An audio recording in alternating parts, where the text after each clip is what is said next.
LDF കൗൺസിലർമാരുടെ കയ്യേറ്റത്തിനിരയായ സംഭവത്തിൽ പരാതി നൽകി ഫറോക്ക് നഗരസഭയിലെ വനിതാ കൗൺസിലർ ഷനൂബിയ നിയാസ്. വനിതാ കമ്മീഷനും മനുഷ്യാവകാശ കമ്മീഷനുമാണ് പരാതി നൽകിയത്.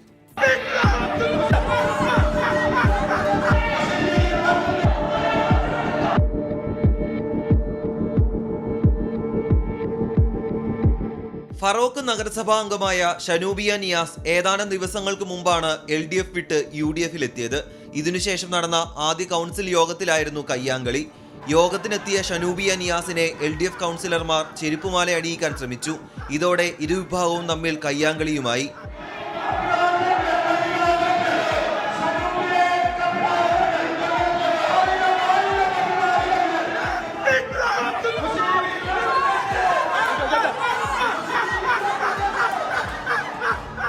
ഈ സംഭവത്തിലാണ് കേന്ദ്ര സംസ്ഥാന വനിതാ കമ്മീഷനുകൾക്ക് ഷനൂബിയ പരാതി നൽകിയത്. നിരന്തരം ആക്രമണം നടത്തുന്നുവെന്നും നടപടി സ്വീകരിക്കണമെന്നുമാണ് ആവശ്യം. മുന്നണി മാറിയതിന് പിന്നാലെ ഷനൂബിയയുടെ വീടിന് നേരെയും ആക്രമണം നടന്നിരുന്നു. 24 കോഴിക്കോട്.